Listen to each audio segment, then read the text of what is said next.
Jovan Buha! Buha! Yo, I'm Jovan Buha, NBA reporter for Buha's Block, and welcome to another live show. The Lakers fell 111-89 to the Boston Celtics on Pat Riley statue unveiling day. It was spoiled by the loss to the Lakers' heated rivals. They dropped to 34-22 and 8-4 with the big three. And of note with that 8-4 record, if you look at the 12 teams the Lakers have played, or the 12 games they played, they haven't played 12 teams. That there's been a few repeats in there. The four best teams they played record-wise have been the Spurs, the Rockets, the Suns, and now the Celtics. They have lost all four of those games and lost all four of those games by double figures.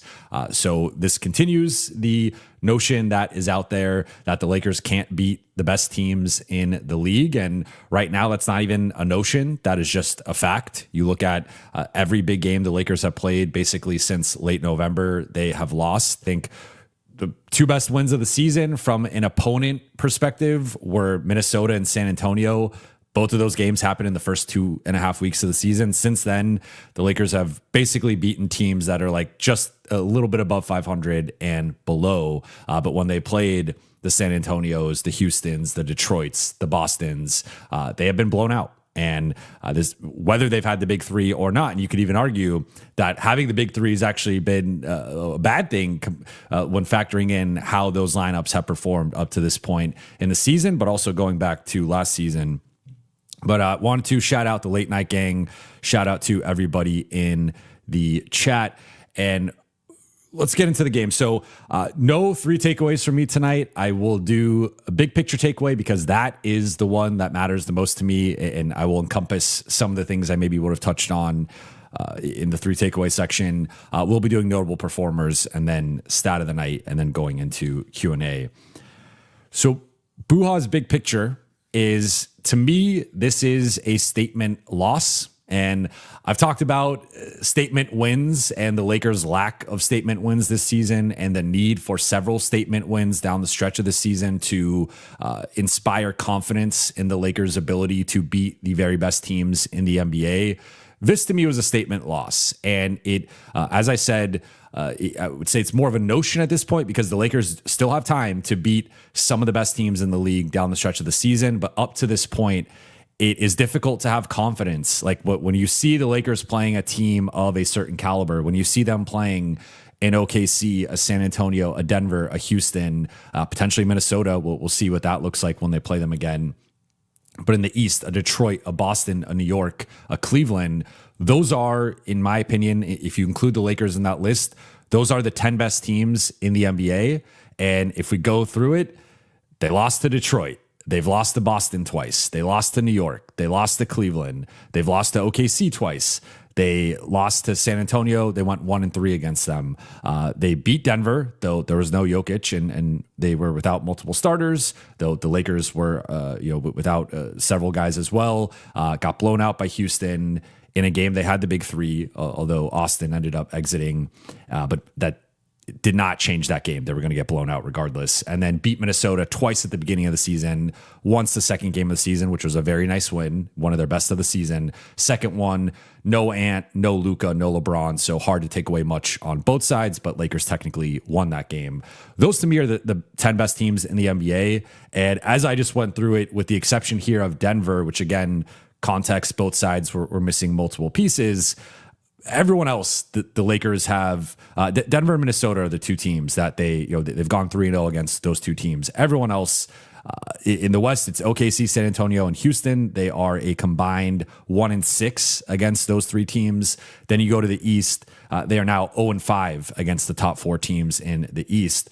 So you add all of that together, and it is, I guess 6-6 against the other top five in the West and 0-5 against the top four in the East. So that's 6-11 against those teams. Overall now against above 500 teams, they are 11-14 on the season, which is the worst mark among the top six in the West. And if we add in the top four in the East, the worst mark factoring in those teams. So like The Lakers, it's very simple. I've said this before on the show. And if we cut off here, it looks like about like 600-ish win percentage. If they're playing a team that wins 60% of their games, they're probably going to lose that game. If they are playing a team that wins fewer than 60% of their games, they're probably going to win that game. And that's how this season has gone. And that's where the Lakers are such a confusing team, because if you want to look at the positives, you're like, okay, well, haven't lost the game this season when they're up going into the fourth quarter. Best clutch team in the NBA. They have Luka Doncic, who's on the short list for best player in the NBA and an MVP candidate. They have, from a scoring, like offensive perspective, and it did not play out tonight, and they still have to figure out how to play these guys together. But like the big three is the best three-man offensive combination in the league from like a raw, scoring and assist output perspective. Now, they have not been able to click together, but if you just take the three best players on every team across the league, you look at their top three in scoring and their top three in assists, the Lakers have the best big three by a mile. Now, it's a trio that has been worse than the sum of its parts, and they've not been able to put it together yet, and it remains to be seen if they even can put it together. But like there are clearly some things to be positive or optimistic about. They've only played 12 games with the big three. They're 8-4 technically in those games, though most of the wins have been against bad teams. Their best wins have been Clippers and Sixers, which the Clippers are potentially not even going to make the playoffs. And the Sixers are a nice team. They're a solid team. They just blew out Minnesota tonight. But the Lakers need to have a higher standard than like we beat the Sixers a couple times, right? So I say all this to say this continues to be a trend, a troubling trend for the Lakers, where when they play a team of a certain caliber, not only do they lose, like it'd be one thing if they had a bunch of close losses in some of these games and it was like they just can't quite get over the hump. They need more time. They need more reps. It's like, no, they're getting blown out. Like these are not close games.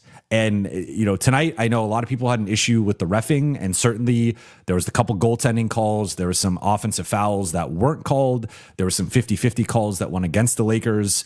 That was not the difference in this game. That was not the reason why the Lakers lost this game by 22. Even if some of those things shifted in their favor, I still think they end up losing this game by 14, 15 points. Boston was just the better team and decisively the better team tonight. And again, when they're playing a team of a certain caliber, they just keep getting their asses kicked. There's really no way around it. And it's tough to, like, you can find some of the positives, right? But I'm not here to find the positives because I don't think there are many, right? Like the defense, I will say that the defense tonight, and actually thinking about the 4 losses that they've had with the big three, there have been defensive moments, right? You think about that fourth quarter comeback that the comeback attempt that they had against the Spurs. They went small. They were switching everything. They had some good defensive moments against Phoenix in the loss. They also had a couple of good defensive stretches tonight. I thought their defense on balance, just overall on a balance was pretty solid. They had some really good stretches defensively. And then the other one was against Houston, which even the Houston one, remember, that was when they toyed with the zone a little bit. There was a stretch there where they went small and Vando and Marcus were able to generate some turnovers, create some transition opportunities. And like they had a couple spurts there that were led by the defense. So it's been interesting that like on the season, the defense is the biggest concern. They remain a bottom 7 defense and have just not been up to like even winning a playoff series level defense. Like if you're a bottom 7 defense with also being not a top 10 offense, you're not winning in the first round.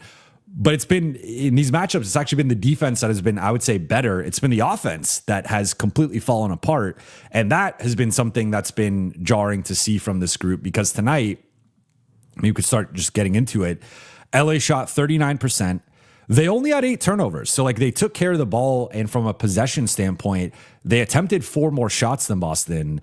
They only attempted 3 fewer free throws than Boston. So like they were in the hunt from in the possession battle. Boston actually had 14 turnovers, almost double the amount as the Lakers, but the Lakers could just not get shots to fall. And I thought you saw a big difference in how they attacked the Clippers and how they were able to attack the Clippers compared to the Celtics. Now, there's certainly an element of shot luck and just some nights you shoot the ball well, some nights you don't. that always has to be like the Lakers shot 84% against the Clippers in the first quarter. There was a lot of great process behind that. But even when you have great process offensively, you're not going to shoot 84%. It was the best shooting quarter by any team this season. And I believe the best shooting quarter by a team in like 5 years, or maybe by the Lakers in 5 years. It was like they had some incredible shot making in that quarter against the Clippers. It tailed off over the final three, but like the process was there. And when you have good process, you often see good results, but that was like great process and out of this world results. Tonight, I would argue it was below average to bad process a lot of the night. And then you also had bad results from the shot making perspective. In the first half, they did not, as JJ said post game, they did not touch the paint enough. They did not get to the rim enough, did not put enough pressure on Boston's defense. And then in the second half, I think they didn't do it enough again, but there was some better process with that. But in the shot making, just they could not make shots, and that's really what undid them tonight. But this also was part of the trend that we've seen in 3 of these 4 losses that they've had with the big 3. San Antonio, Phoenix, and now Boston were able to play primarily drop coverage and live with playing 2v2 versus Luka and a big versus Austin and a big versus Austin and LeBron, if they were running Austin LeBron pick and roll. So like Boston, I think deserves a ton of credit tonight where, on paper, the Lakers had 3 of the 4 best players. Like entering tonight, the Lakers had 3 of the 4 best players in this matchup. That was not the case. Jaylen Brown was great with 32, 8, and 7, but then Peyton Pritchard dropped 30 off the bench. He, to me, was at worst the 3rd best player in this game, and you could argue even higher. Like he was incredible tonight. Just straight up outplayed Austin, doubled Austin's output, and just their ability to, like, they were putting Hugo Gonzalez on Luka and Baylor Shireman on Luka, and they were sometimes putting Keita or one of their bigs on LeBron, and like they were able to just stay at bay one-on-one in a lot of the Lakers matchups. Derek White on Austin, and those guys just pretty much held up. And like there was some contested shots, that there was some stuff out of the post that the Lakers, like Luka was able to be effective out of the post. LeBron had some nice passing out of the post, had several nice drives, but like for the most part, Boston was able to stay home against the Lakers defense, and the Lakers didn't have the level of shot making from the supporting cast, but the big 3 wasn't good enough, just straight up tonight. And that's been a trend again in a lot of these losses. If you look at it, the big 3 tonight combined to shoot 22 of 53, which I don't have that. Let's see here. Quick math or quick calculator math. I'm not going to give myself that credit. 41.5%. So the big 3 combined to shoot 41.5%. You're not going to beat any good team when they're playing like that unless you have an outstanding performance from the rest of the group, which was not the case tonight. DeAndre Ayton, 2 for 6. Marcus Smart, 0 for 7. Rui, 2 for 7. Luke Kennard scored a couple times in garbage time once the Lakers pulled the closers. Had 1 make in the competitive portion of this game. Jackson Hayes ended up exiting with an ankle injury, only played 5 minutes. So like Vando hit a corner 3, but offensively the Lakers just got basically nothing from the rest of the group, and then also the big 3 was subpar. That is how you lose a game like this, to say nothing of a lot of the little things of Boston just played with more physicality, more toughness. They were the aggressors tonight. They set the tone tonight. And you add all that up, and that's how the Lakers lose this game by 22. But the Lakers have to figure some things out here, because the big 3 continue to lose their minutes. They continue to not look, again, like they are less than the sum of their parts. It just... I don't know. It's concerning because, like, again, the Lakers entered this game as underdogs, and it's understandable that based on how Boston has been playing, they have a better record than the Lakers even before the loss. It's understandable that the Lakers would be like slight underdogs in this game, but this should have been a more competitive game. And like, yes, it was close through the first half until Boston went on. I mean, Boston went on runs to end basically every quarter, but first quarter they went on a run. Lakers had a really good first quarter until the last few minutes. The offense fell off a cliff. Second quarter was rough. Then third quarter, had a couple of flashes of life, but ultimately lost that quarter. And then fourth quarter had a nice little push to start the fourth, and then it just spiraled. But the Lakers, they got to dig deep here, because I think if we're being honest about this team, as we should try to be, like I'm at the point in the season where if they're playing a team that's under a 60% win percentage team, if it's, the fifth best team in the East, like Toronto and down in the East, and I'll say Phoenix and down in the West, I really just don't care about the result anymore. I'm at that point where it's like, they're going to win a lot of those games, and maybe they have some nice blowouts where they beat some of these teams by 20, 30 points. Okay, nice. Like, that's at least a sign that they can build a big lead and maintain it. I still think they need to prove they could do that more consistently. Outside of that, I'm tired of overreacting or like getting optimistic about where the team is trending when they beat some of these teams, because at this point, for this team to have any shot to win a first round series, to have a competitive second round series, maybe even to have a competitive first round series, they need to improve in several ways a lot, and need to show a lot of progress that at this point I'm skeptical that they can do, just based on the track record we've seen. And I hate to sound so pessimistic right now, but the results are there. Detroit, Boston, New York, Cleveland, OKC, San Antonio, Houston, all those teams have blown them out. Yep. So yeah, that was my spiel for the game. Now let's get into the actual notable performers, and we'll touch on more facets of the game. So have to start with Luka, who 25 points, 5 rebounds, 3 assists, 9 for 22 shooting, 4 for 7 on threes, 3 for 6 at the free throw line, 0 steals, 1 block, 2 turnovers. So Luka had an efficient game from a ball control perspective, with only 2 turnovers, with how much he plays, how much he handles the ball. Anytime he has like 3 or fewer turnovers, I would say that's a good Luka game from a decision-making and ball control, ball protection standpoint, right? But 9 for 22 shooting. And again, this was similar to the Clippers game, where he had a good 3-point shooting performance, 4 for 7. But you look at inside the arc, he was just 5 for 15, and just missed a lot of those pull-up twos that he has been so great at this season, and has often been like a 60+% guy at.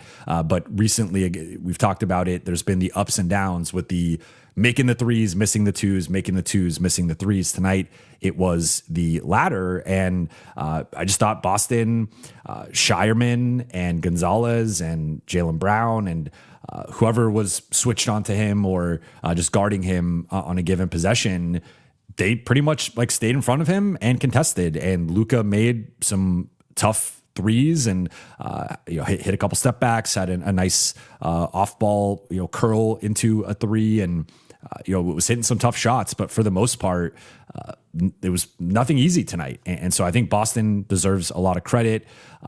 Inside, I mean, I'm of the mindset, like I know some people are going to come at Luka for the inefficiency offensively.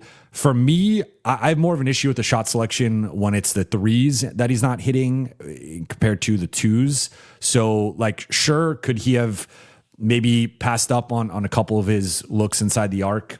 Sure. I think if you go back, you could probably find some shots that he should have passed up, or look to swing the ball back out and get into a different action. But I thought he got a lot of looks tonight that he typically makes, just did not make them, and was dealing with a lot of contact and physicality from the Boston side. So again, if this was a night where he went like 4 for 13 on threes, I would have had more of an issue with it and being like, he's settling too much. He's taking too many step backs. He's taking too many pull-ups. I did not think that was the case for him. I also will note, I thought Luke had a really solid defensive game. They tried to target him. They tried to test him, and he stayed in front, was moving his feet well, was funneling guys to certain spots, and had several times just like nice contests on the perimeter. So I thought it was a better Luka game than the numbers suggested, but certainly another game where the efficiency wasn't quite where you want it to be, and it continues to kind of be this either or thing between the twos and the threes.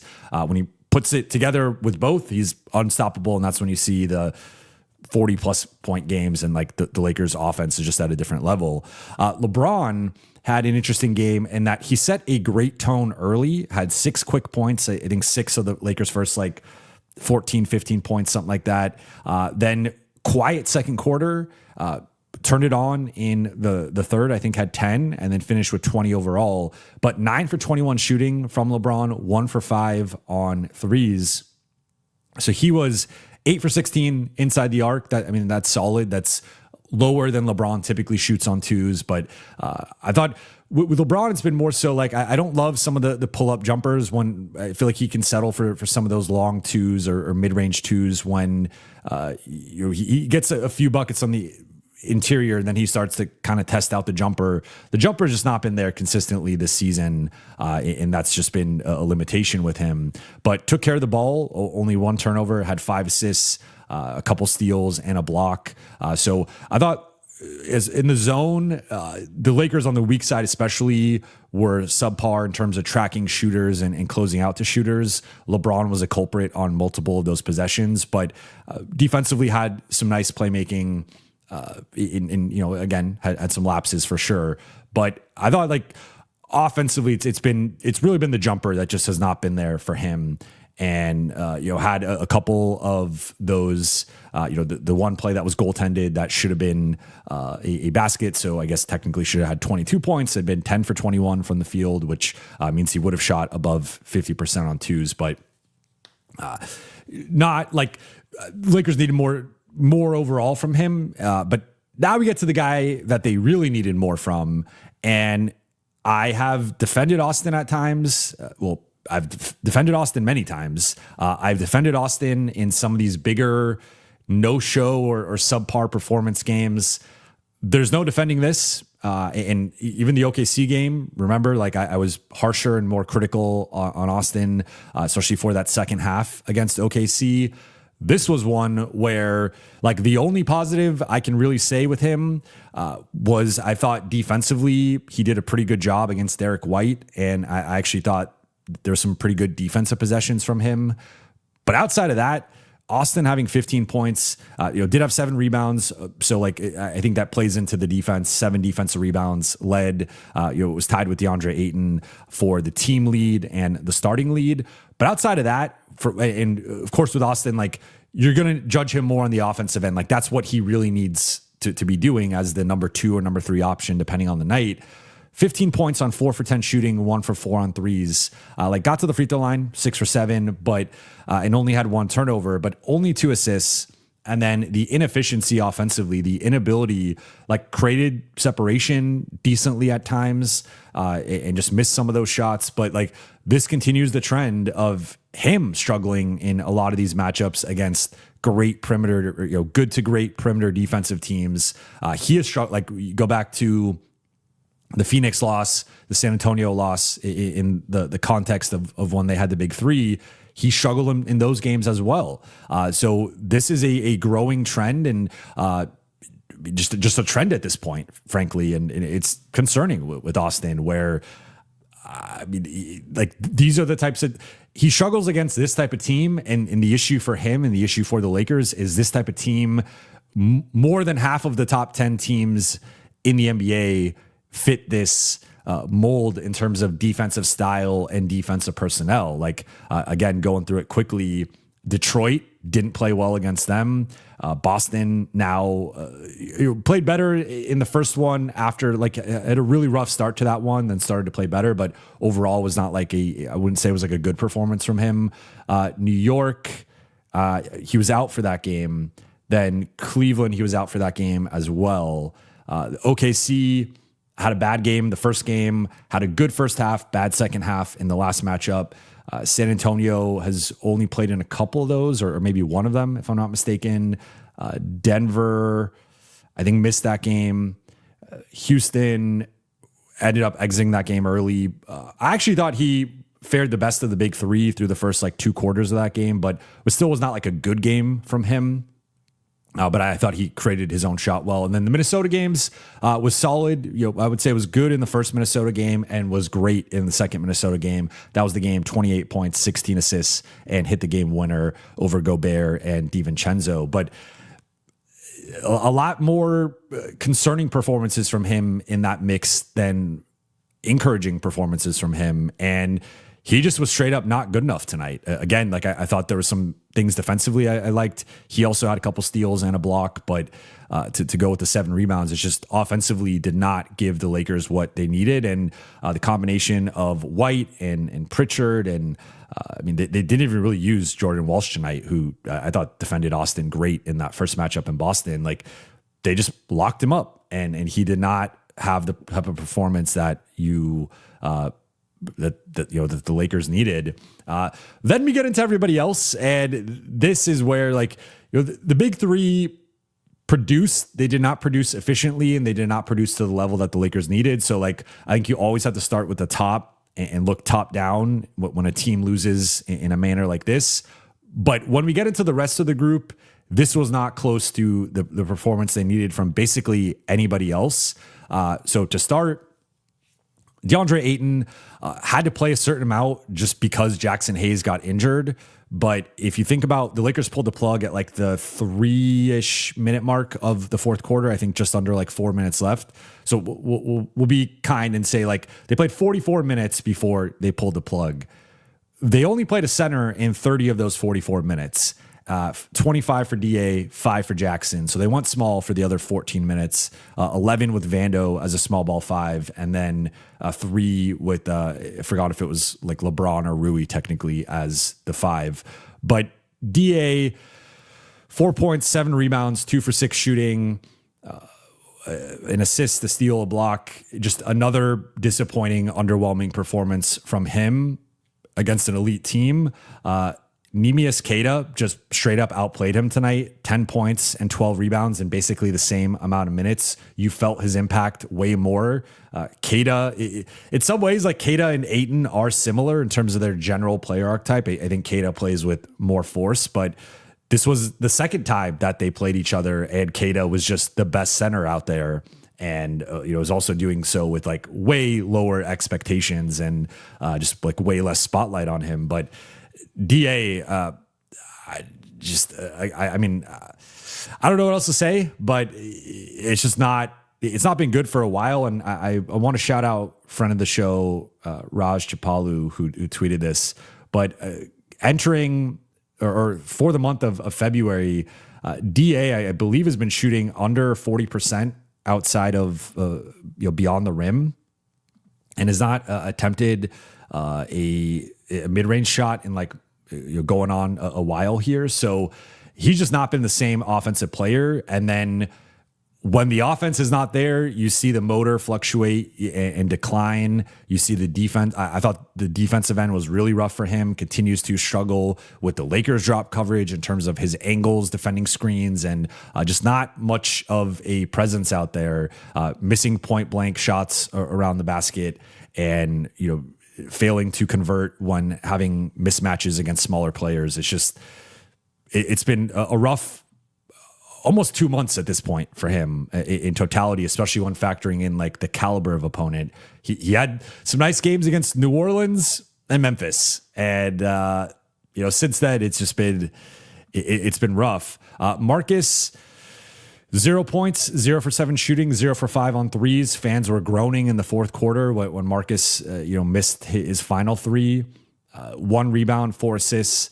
His 4 assists was second on the team behind only LeBron. So I do think offensively that continues to be his most reliable thing, is he will find the bigs, he will make the extra pass, and overall I think he's been a net positive from a passing perspective. But the shot is so hit or miss on a nightly basis, and when he misses a lot, and that's what we saw tonight. Defensively, I thought he was solid. He got, he picked up a tech. He was playing aggressively, got into foul trouble. DA, Marcus, and Luka all had 4 fouls, and those guys were really the primary culprits in foul trouble. But I thought Marcus's defense was maybe better than the success of the starting group or just than the game suggested. I thought he was probably their second best defender overall tonight behind Vando, but not this was not the best showing as the 5th starter. I still think overall he was a more positive player than DA, and that's partly reflected in their individual plus minus, where the Lakers just really lost the DA minutes heavy. But yeah, I mean, Marcus, like a night like tonight, you needed more from him. I thought he lost his composure a bit with some of those 50-50 calls that went against the Lakers. I also thought, to be quite frank, like he was hacking a lot. And that's one thing with like Marcus and Vando where they play very aggressively, and I think foul a ton, like more so Vando than Marcus, but they foul a ton defensively. It's not going to be called every possession. So when it does get called, I feel like I have less of an issue with those guys getting certain calls compared to some of the other Lakers players who, maybe are a bit more passive, and like then some of those calls, I think it's less justifiable. But yeah, Marcus, I think it was like solid defensively tonight, but nowhere close to what they needed offensively. And when teams are playing off of him the way that Boston was and daring him to shoot, it just makes him a tough close and a tough play, at least from an offensive perspective. But you get to the rest of the group and it's like, Rui was really disappointing tonight. 5 points, 2 for 7 shooting, 1 for 4 on threes, missed a bunch of good looks. They ran him off the 3-point line a couple times, missed those looks as well. Had the one, did hit 1 3 and had the one little like lefty hook shot in traffic. But I mean, when he's not making shots, he's not. He had one nice, I will say, off the top of my head, he had one nice defensive possession against Pritchard where Pritchard was in his bag. Rui stuck with him, forced a kick out pass. But outside of that, he was beaten off the dribble multiple times, lost track of guys on the weak side, and only had 2 rebounds. No defensive playmaking from him, and just not what the Lakers needed tonight. Jake, I actually thought Jake, I think it's between Jake and Marcus for who was the second best defender tonight. Jake was quiet offensively, 3 points, 1 for 3 shooting, but I thought, especially when he was matched up with Jaylen Brown, like had some good possessions against him, and I think was more of a positive than the numbers would suggest. I liked what I saw defensively from him. He continues to be a defensive playmaker, 1 steal, 1 block. The only bench player who had more than 1 steal or block. And I liked, I would say Jake's game was better than some of the numbers would actually. I was just looking at Vando, excuse me. Jake had 4 points on 2 for 2 shooting. Vando had 3 points on 1 for 3 shooting. Speaking of Vando, I thought Vando was great tonight. Only played 11 minutes. And as I've been suggesting when we've been talking about the rotation, JJ just does not, I think, view Vando as more than like the 9th or 10th man. I think if Jackson didn't get injured, Jackson would have played more than Vando, and Vando would have been the 10th man. So I think right now you're looking at, you have the starting group, you have Jackson as the safety valve when DA isn't playing well, and then you also have Rui, Jake, and Luke, who are all ahead of Vando. So Vando is more the 10th man right now, and I don't agree with that because I thought he was awesome defensively. And to my point, Vando would fit in with OKC because Vando is hacking and fouling on basically every possession and daring refs to call it. They're not going to call it, more often than not. And I thought he was really effective tonight. Like his energy, I would have liked to see more players play like that because he was one of the few guys who actually had a certain level of physicality and motor tonight that the Lakers just desperately lack and desperately need. And then Jackson, had his one shift and had a nice dunk off of a pass from LeBron. Luke finished with 9 points on 3 for 4 shooting, but 2 of those were in the final couple minutes when the game was over. The Lakers pulled the closers. Luke, I think, continues to be like a net positive from a offense and gravity perspective, and with his even he's a better movement shooter than Rui, but it's also like the way he moves, I think it forces a defense to bend in a way that the Lakers just don't have another offensive player that can force a defense to react that way. So when Luke is relocating, when he's cutting through the lane to go to the opposite corner, the opposite wing, like it does shift the defense in a way that's been a positive. I've also liked the passing, the ball handling from him. At the same time, also the rebounding. He's like a sneaky, decent rebounder for his size and frame. At the same time, he is a guy that they're just going to target. We've progressively seen best teams target him. I thought Boston targeted him successfully tonight. And even when he's there, I think he's often in the right spots. He's contesting. It kind of reminds me of Gabe to a degree, though overall I would say Gabe is a better defender despite his limitations. Like Luke, he's 6'4", and you're going to be able to go through him and shoot over him. And that's just a limitation that the Lakers already have several guys. I continue to beat this drum, but like you just got to be careful with the lineups that you're throwing out there, because some of those lineups I thought were just too limited defensively, and you need a couple banshees out there at all times. But that was it. I mean, it went through the entire rotation. Stat of the night for me, I'm going to go with the 4 losses, with the big 3 all being by double figures, because again, I think I walked away from all 4 of those losses pretty concerned. Again, to reiterate, those were San Antonio, Phoenix, Houston, and now Boston.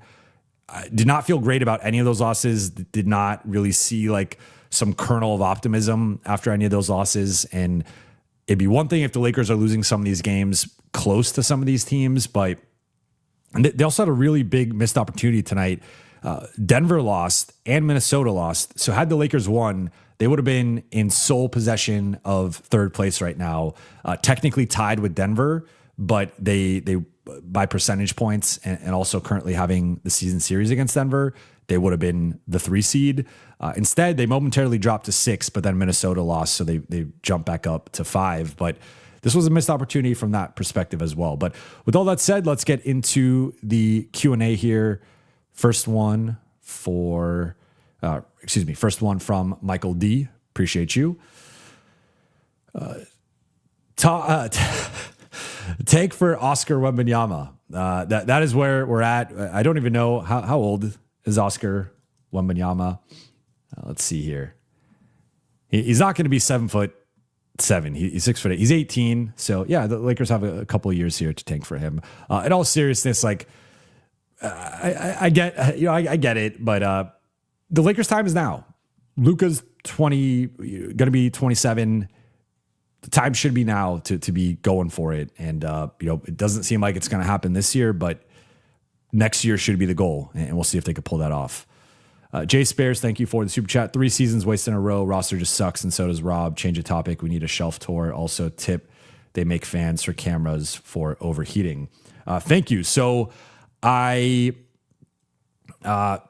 quick technological aside, I feel like I'm a mini IT department, because between I stream through StreamYard, between my computer, between my monitor, between my audio equipment, between the lights, between the Wi-Fi, there's always something going wrong, and I'm always having to problem solve something. It's just part of the job. I do have a fan here. So my primary camera has not been overheating. It's actually been the other ones that I've been testing out.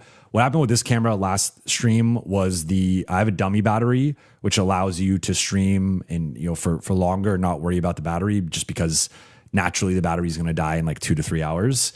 So instead of having to charge it every single time between streams, I just have a dummy battery in there. So it can go for basically as long as I want it to. But the dummy battery actually died. So I had to replace the dummy battery, and now my camera's fine. And then my monitor, though, I don't know if you guys have LG monitors, but apparently with the new Apple update, the Thunderbolt cord between the LGs and the MacBooks just stopped working. And like a lot of people are complaining about this, and there's no real obvious fix. I tried getting a new Thunderbolt cord. It didn't change anything. So like my monitor will turn on, it just will not be recognized by my computer, and I haven't been able to figure out a solution here. So I'm just going off of the MacBook right now. But a lot of technological issues over the last few weeks, and it's been pretty frustrating. To your previous point, or your former point, 3 seasons wasted in a row. Last year, it's tough to say they wasted, because it was a bit of a transition year going from 80 to Luka, and then they did do the Mark Williams trade, though they rescinded it. So it was like they rebuilt the roster on the fly, and I will acknowledge like the roster was just limited last year in a way that it was they did not plan to have Luka on the roster. So you could argue they could have had a better backup plan to the Mark Williams situation and like could have pivoted quicker or done the trade earlier to have a little bit more leeway there. But I'm not really going to hold that against them necessarily. I do think they wasted the 2023-24 season though. That group was clearly, they got closest sweep of all time against the Nuggets, but still a sweep and still needed more than just adding in Gabe Vincent and Taurean Prince. And the fact that they basically just did that and did nothing else, I thought was an admission of just not really believing in that team.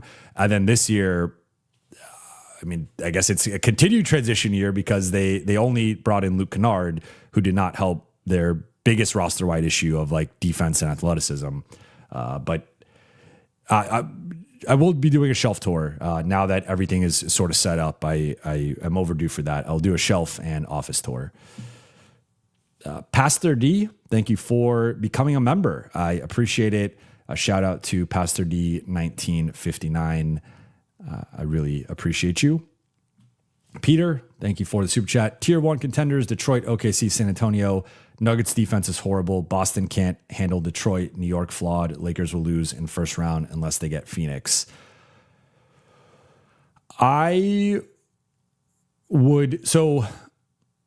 Denver's defense is not horrible with their starting group.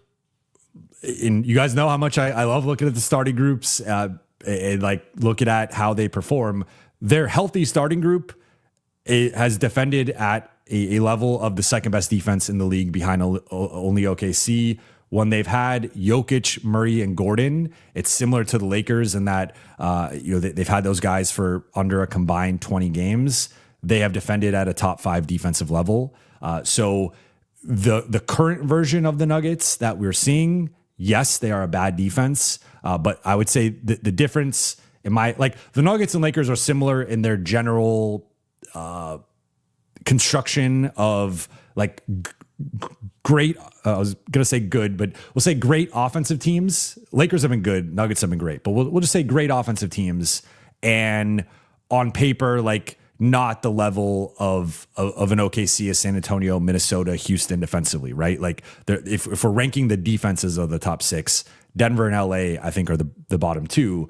The difference has been, in my opinion, Nuggets have been the best offense in the NBA this season, and they've basically been the best offense with or without Jokic, with or without Murray. Like they have a system right now, and they have been able to keep the machine churning at a level that has been really impressive. But it has also been like, regardless of who's in and out, they continue to just crush teams offensively. So they're ahead of the Lakers in that regard, right? Like Lakers are still flirting with being a top 10 offense. They've not been top 5. They've not been top 3 for any meaningful stretch. So like the Lakers still got to figure that out.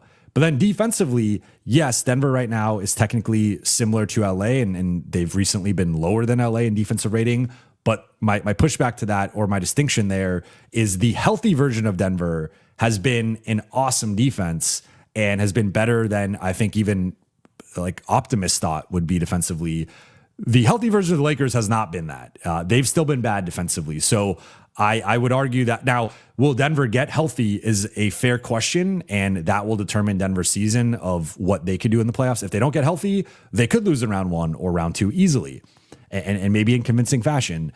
But I would argue that Denver's ceiling this season has been higher on both ends. And as I recently talked about on my Buha's Block episode, breaking down the 5 big questions coming out of the All-Star break, they've actually been more injured than the Lakers. They've lost almost 30 more games to their top 10 players in the rotation compared to LA, including also losing a lot with Jokic and Gordon and Watson and Brown and Cam Johnson. So like their top 6 or 7 has been far more injured than the Lakers has.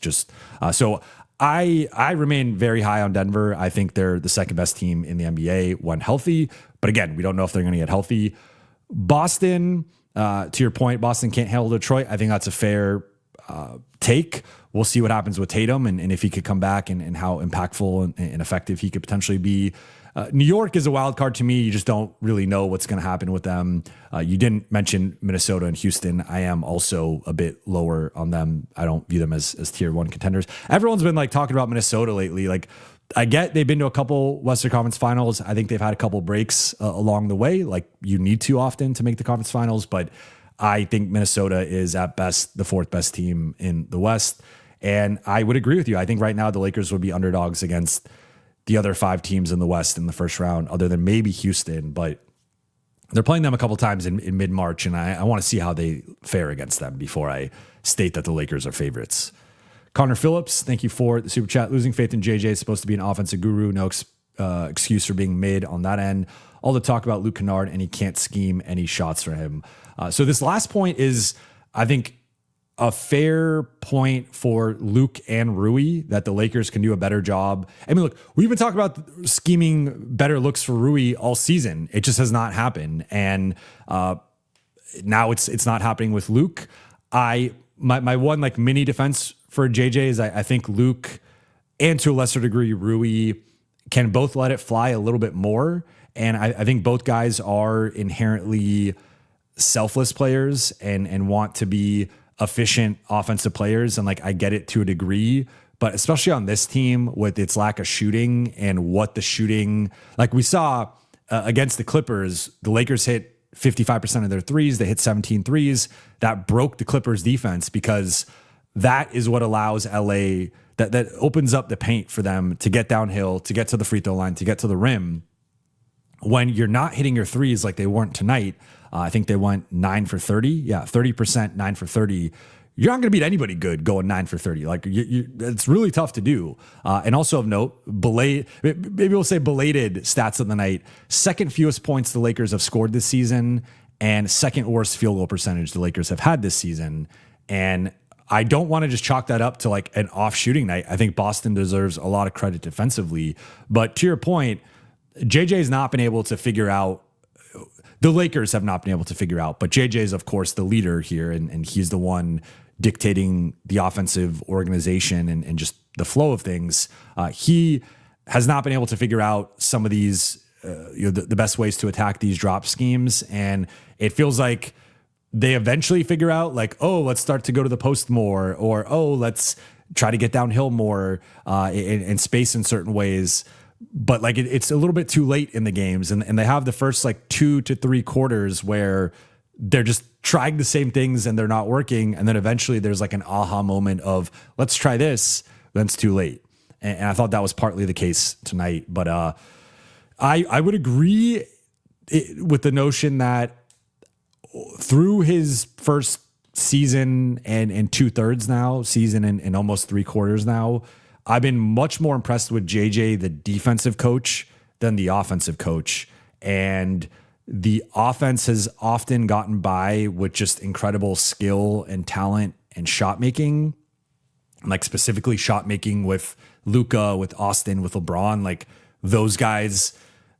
I mean, how many wins do the Lakers have this season where like those guys have been bad? Like it's often been those one or multiple of those guys carrying the offense, which is how the Lakers are structured, of course. Like, I'm not saying Marcus Smart needs to come out here and like dictate the offense, but like it's generally the Lakers offense goes like the big 3 needs to be great, or at least 2 of them need to be great. And then like everyone else needs to chip in a little bit.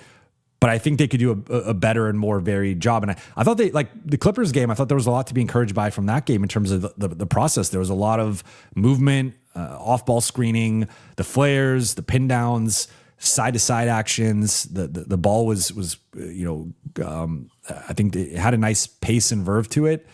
Not the case tonight. They were stuck in the mud tonight. So certainly something that I think JJ needs to figure out, like moving forward, because this has been a real like. If I'm a great team, I'm watching the Boston game, the San Antonio game, Phoenix game, and I'm saying like this is how I'm going to defend the Lakers. Like they've not been able to figure it out yet. Gary Singh, thank you for the super chat. Love Luka, but he's gotten to look to his teammates to get more involved as a primary ball handler. He should be aggressive, but not always look to score. So I think this is a continuation of the JJ point, and how the Lakers have fared in some of these matchups has been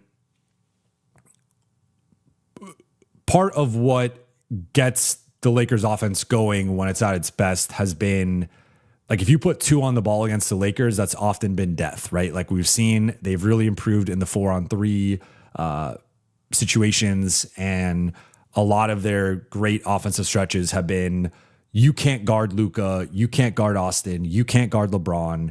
You need to send 2 to the ball, most frequently by far against Luka, but I'd say like to a lesser degree, sometimes LeBron, especially when he's in the post. You need to start doubling, and the Lakers start countering and attacking you out of that. What Boston was able to do for the most part, and Phoenix and San Antonio, was they were able to just play those guys straight up. And what happened, like, I get it when it's like, when Luka's getting just guarded one-on-one, Luka can cook anybody in the league. Luka can score over anybody in the league, right? And so if you're Luka, I think that there's a line of thinking here of, if they're going to single cover me, I'm just going to score over whoever's in front of me. And that has worked in a lot of the Lakers wins, that teams have guarded them like that. But that style of, like, if you can single cover the stars and get away with it, and they're not going to be as efficient, and the shot making isn't quite going to be there at the level that it is in wins, that's where some of these teams I think have been able to get away with this. And I think that was the case tonight, was they were able to kind of survive. Like, it wasn't the 3-point shooting, it was a lot of the 2-point shooting. And that's similar to what we saw against San Antonio and Phoenix.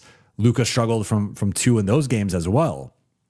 And so, like, they forced him into a lot of these rear view contests. I mean, Austin really struggled with that tonight, the rear view contests from the Celtics point of attack guys. But it's a lot of just, can you make contested or semi-contested 2s? And Luka can make those, but tonight he didn't at a high rate. And that is where you see the offense kind of go sideways a bit. But I wouldn't, that's partly on Luka, and I don't disagree with the notion that, like, tonight he only had 3 assists. So, like, he should, 7 assists should probably be his floor with how great he is, and just the way the Lakers offense functions. 7 assists should probably be like a floor for him.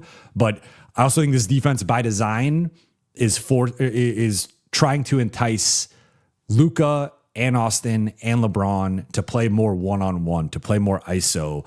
And those guys have to recognize that better and buck that trend and go against that. But it also has to be the coaching staff of being like, hey, we're playing too much one-on-one, we're playing too much ISO. And, like, Luka is one of the best scorers of all time. He's one of the best one-on-one players of all time. He's one of the best ISO players of all time. So it's understandable that if you're going to guard him that way, he's going to have the confidence to be like, I can beat this guy off the dribble. I can beat this guy one-on-one. But I to your point, like, I think there's something with the overall health of the Lakers offense, the overall process with that they need to refine and figure out, because this has been an issue now. Again, the good defensive teams that could play them one-on-one or 2-on-2 in those pick and rolls, they've just been able to gum up the Lakers offense, because the Lakers don't have another, they don't have another, like, counter punch, but they don't have enough ancillary shot making and shooting and talent overall. Chase Bears, thank you for the super chat. Big 3 just look deflated when role players fail. And I get it, because, again, I think all 3 were inefficient. All 3 shot under 50% overall. So it's not just on the role players. The big 3 collectively shot 41% from the floor, but it's tough when you are generating some good looks, and Marcus goes 0 for 5, Rui goes 1 for 4, Luke goes 1 for 2 is good, obviously. But with Luke, you want to see more volume. And again, that was my point I was making earlier. Like, he's got to shoot more.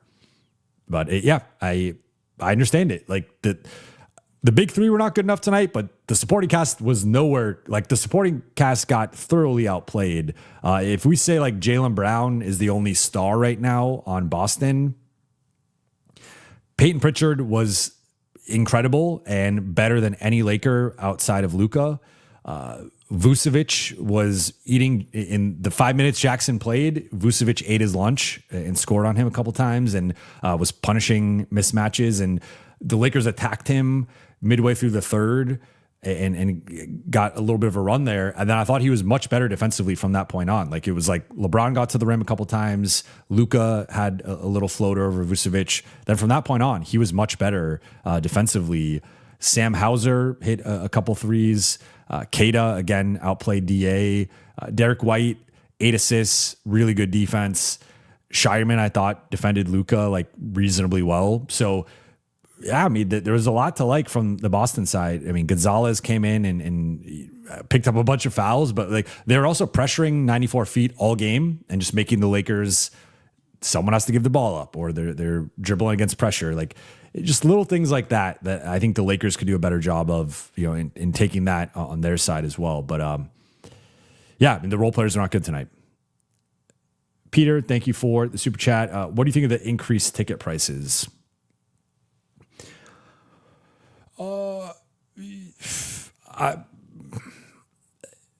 I think naturally, like I err on the side of the consumer and the fan, and I say, it sucks. And even if you understand the business side of it, or like are on the Lakers side of the business side of it, it objectively sucks. And depending on your tenure with the tickets and where you're sitting and all this stuff, I mean, it's roughly like, I've seen like between like a 15 to 40% price increase, depending on the seat, depending on several factors. And that's just a really big price increase. And we're at a time with the economy, but also with just, I think that the cost of live entertainment, and you could pay X amount of money for your seats, or you could go to a sports bar and get a couple beers and some wings and watch it with a group and like save thousands of dollars. Right. And so it's and also like, I think about what happened with the Warriors and Chase Center. And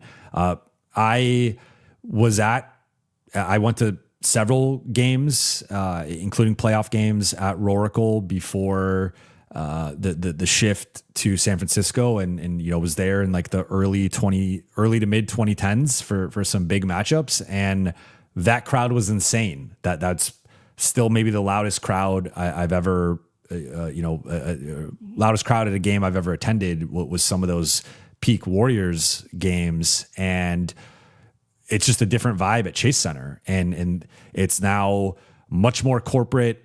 It's a lot of VC and tech money, and it's almost like rich people taking out their potential clients or their new clients to kind of show off and like. And I get the business side. So from the Lakers perspective, like I understand that just with a lot of the factors I was talking about, like maybe it's it's a business decision, right? And I'm sure they calculated what's a fair or what's a necessary increase. But I think I would just hate if this leads to like a loss of, or an increased loss of like the soul of the home arena.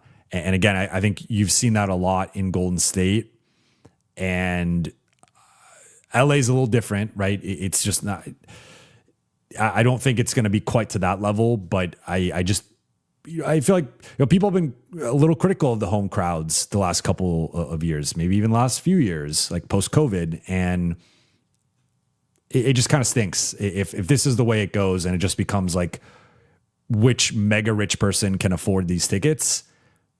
I think it does change the tenor of the home games, because certainly I'm not trying to like stereotype here and say like rich fans can't cheer loud or whatnot, but like I think when you have an array of fans in the building and just not all the same types of people, again, I just look at kind of what's happened with Golden State, and I think it's a bit of a cautionary tale. So we'll see, but yeah, I'm not a fan of it. I understand it to a degree from a business perspective of, with everything going on, I get it, but I do think it was a pretty steep increase. I will note. Fahim, thank you for the super chat. 26 games left, 11 games versus plus 500 teams / playoff teams, not counting Suns and Magic with injuries. Enough of a sample size now to indicate there's a high likelihood they'll almost lose all 11 of those games. Yeah, I think you are right. I mean, if we go through, so to your point, like Orlando and Phoenix are next up on the docket. They are like Phoenix is going to be without Brooks and Booker, their two best players. Orlando is without Franz and might be without someone else off the top of my head. Golden State is likely going to be without Curry. He could technically return by that game, but I think he's most likely going to be out. Right now, for example, Orlando's playing the Clippers tough. They're close with about 10 minutes left in that game. And then actually Golden State beat Denver tonight. So that's not an easy matchup. I mean, they beat Denver without Steph and Porzingis and Draymond. Golden State, they were close with the Lakers in that game a couple weeks ago. The Lakers won that game by 6. So even with the shorthanded Warriors, like that's far from a gimme game for the Lakers. Then you get Sacramento and New Orleans. Those should be easy wins for LA. But then at Denver, home versus Indiana, easy. Home versus New York, home versus Minnesota, 2 really tough games. Home versus Chicago, easy. Versus Denver, tough. Then they go on a pretty tough road trip at Houston twice, at Miami, at Orlando, at Detroit, at Indiana. With Orlando, Franz could be back by that point. They could be healthier. Miami is going to be in the play-in mix. Detroit is Detroit. Houston is Houston. And then Indiana is obviously an easier game. Then you go Brooklyn, Washington, 2 easy wins.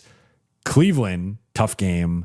At OKC, at Dallas, OKC, at Golden State, Phoenix, Utah. So, yeah, to your point, looking at the 2 OKC games, 2 Denver games, 2 Houston games, a Minnesota game, a couple. I would say those are the games that I'm going to be eyeing the closest. One more New York game, one more Cleveland game. So, yeah, I mean, they have, just right there, that's, let's just say 1, 2, 3, 4, 5, 6, 7, 8, 9, 10. I would say 10 or 11 of those games are real tests that I think a success for the Lakers would honestly be even going 3-7 in those games or 4-6 to me would be a success based on they basically lost all those games. Now we don't know with Denver, who's going to be available, with Minnesota, who's going to be available, OKC, Houston, et cetera. And for the Lakers side, right? Lakers they just lost Jackson Hayes. There's no guarantee the Lakers are healthy for those matchups, but assuming both teams are at relative full strength and Denver, maybe those mid-March matchup, they'll be closer to full strength. Those will be some good tests. But yeah, to your point, they will be almost certainly underdogs in all those games. Lenny Hendo, thank you for the super chat. The top teams have 1 to 2 year guys as real rotation players. Talent deficit or coaching issue. Feel like Thero, Magnon, Bufkin, Timmy need real looks. I would say it's a combination of talent deficit and coaching because the Lakers have, JHS and Dalton were supposed to be rotation guys. If you're a top 20 pick, okay, supposed to is maybe a little harsh, but if you're a top 20 pick, I think, and in both guys' cases, Dalton was a win now, older rookie who, that's the funny thing when people are I see some people talk about Dalton and they're like, oh, he's just only played a couple years. I'm like, dude's almost 25. Dalton is old. Dalton is basically about to be in his prime and sort of who he is as a basketball player. So the inconsistency with the shooting, the inconsistency with the defense, the inconsistency with the processing and decision making. Maybe this is not going to be perceived as praise, but I mean this in a positive way.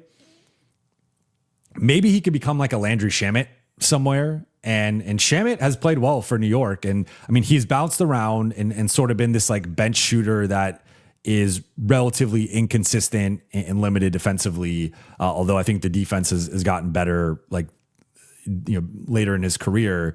Maybe Dalton ends up having a Landry Shamet-esque resurgence, but he's running out of time. He's not made the most of his opportunities. So Dalton was a miss. JHS was a blatant miss and is out of the league. So those are the two guys I look at that were supposed the theory of JHS and the theory of Dalton were JHS was supposed to be this combo guard, scoring combo guard off the bench that was athletic and had a certain physical profile, and the shot was a work in progress, but like he was supposed to be this guy who could get to the rim, get to the paint, finish. Then Dalton was supposed to be this sniper who the Lakers could use kind of similarly to Luke Kennard, and that just did not materialize in a consistent way. So those two being misses, I think, are a big part of LA's talent deficiency with their younger players. Now, as for the four guys you mentioned, I think it's tough to see like who they're supposed to be playing over in the top 10, right? Like, Timmy's the one guy for me that I think there's a little bit of a what if right now, where I'm like, he played well when the Lakers used him. He was right there at the beginning of when they started to play zone, more two big looks. Then they inexplicably just went away from him. And I know of course, he's a two-way guy. There's some restrictions on games and how much he could be available, but it felt like they found something that worked and then just completely went away from it inexplicably. Bufkin, I thought, had a couple decent games on his 10-day. They clearly followed that up by signing him to the 15th roster spot, but like they've not used him at all. Mignon and Thero. So Thero had a great game in the G League, and that was really encouraging. And I think that could be a sign of like, it's certainly a sign of what he can do. Mignon, I think, is just pretty rough raw, on the offensive end, where like we're talking like, I think the fact of the matter is like the Lakers just have a bunch of one-way guys with the supporting cast. And I think even if we're talking about these guys, it's like Thero has a lot of offensive questions. Mignon has a lot of offensive questions. Timmy has a lot of defensive questions. Bufkin was supposed to have defensive questions, not offensive questions, but I actually think has more offensive questions with like, what's his role at the NBA level? Defensively, I think has been like somewhat impressive in his limited minutes. And then you even get to like Bronny and like, in Dalton and just down the roster. It's like all the young guys are more one-way players than two-way. None of these guys I would classify as two-way. And the Lakers desperately need role players who can contribute on both sides of the ball. So I just look at that top 10 of the starters plus Rui, Jake, Vando, Luke, and Jackson. And I think it's tough to make a case that any of these guys should play over any of those 10. Now, do you expand the rotation to 11 or 12 and maybe kind of have it a little bit more flexible where, hey, Jake's not making his threes tonight. Let's reduce Jake's minutes. Hey, Rui's not making his shots tonight. Let's reduce Rui's minutes. Luke, it's a tough defensive matchup for Luke. Let's reduce his minutes. I think there could be more flexibility within the broader spectrum of the rotation. But I would say I don't think any of these guys are like bona fide rotation guys. But they each have potential to develop into that. The Lakers are just in a tough spot because I think that the coaching staff and the front office are sort of at odds from the perspective of JJ's trying to win. JJ's trying to win a championship. JJ's trying to contend. JJ's trying. This is always like the push and pull with the coaching staff and the front office. The front office is clearly looking more toward next year, looking toward the future. And it's sort of like anything they do this season is gravy. Those things are at odds with one another. And so that's where I think you see JJ lean into the veterans, lean into the proven guys, and the front office, I think, is more so trying to find like the right longer term talent. So, but I think with the Lakers' current rotation and who's available, I think it's tough to make a case any of these guys should be in the top 10. That would be my only thing. Now, if they expand it to 11 or 12, that's a different story. Alma, thank you for the super chat. Hey, Jovan, not a fan of JJ's rotations against elite defense. You should have two ball handlers on at all times. Athletic wing / number 2 option and defensive center upgrade has to be number 1 priority. There's a reason DA was bought out. Yeah, and look, if we go back to the first 6-7 weeks of the season, I thought DA was incredible. Like I've talked about it on Lakers Collective. I would give, if we were grading the first, like basically DA through like mid-December. So like, late October season starts through mid-December, I would have given him an A or A- for his performance. Since then, I think he's been like probably a D+, maybe C- if we're being generous. And so like, that's just not been anywhere close to the level that the Lakers have needed from him. And again, the numbers will still kind of be there. He's just by nature of like someone has to rebound the ball, someone's going to get lobs, someone's going to get dump off passes. Like there's an element. I mean, I think about like last year with Jackson, like Jackson was putting up numbers as the Lakers starting center. And we know that like in a proper context, Jackson is clearly more of a backup center than a starting center. And Jackson was partly putting up certain numbers because he was starting and playing more. That is sort of how I feel about DA right now, where like, sure, he's going to have the games where he has 12 and 8 and whatever. But for the most part, he, I think, has performed as a backup level center on the season. And the numbers, I think, paint a more optimistic picture than the actual performance. And if you watch the film and see the defensive mistakes, see the not getting back in transition, see the low energy at times, see, I mean, just the missing, he's not been shooting the ball well the past month, like, or, you know, up to his normal standards. Yeah. But I agree with you. Athletic wing. And look, I still go back and forth between Austin being a number 2 and a number 3. I think he can clearly be a number 3. The number 2, the jury's still out. But with a lot of these performances against elite teams, I have my doubts and my skepticism of if he can be a number 2. And we need more of a sample size. We'll get more of a sample size the rest of the season. But in general, I agree with your premise here of, I think they could use a couple of athletic two-way wings, potentially that like long-term number 2 that maybe slots Austin at number 3, and then the defensive center / like just center upgrade. I would agree with all that. And in terms of JJ's rotations, I was texting with someone about this during the game, and they were like, well, it feels weird that how long he's had like the big 3, like one of the guys on the floor. And I would agree with that. I think ideally you should have 2 of the 3 on the floor. The exception here is I still don't love, and we have a growing sample size of this, like there's a real limitation to Luka and LeBron playing together for a number of reasons. So I think it should be the big 3 are going to start and close together. And then I think you could go Luka Austin and LeBron Austin. I think both of those pairings work. I don't think Luka LeBron works. And then just based on like the staggering and the minutes, you're going to have some times where Luka's on by himself and LeBron's on by himself. I don't think Austin should be on by himself. I think Austin, it's better him either as a secondary guy off of Luka or the co-primary guy with LeBron, but not him as the primary guy in his own groups. And then again, staggering LeBron and Luka, making those guys. We've seen LeBron in the big lineups that play zone, as well as Luka in some of the more offensive-minded lineups recently with the shooting and the pace.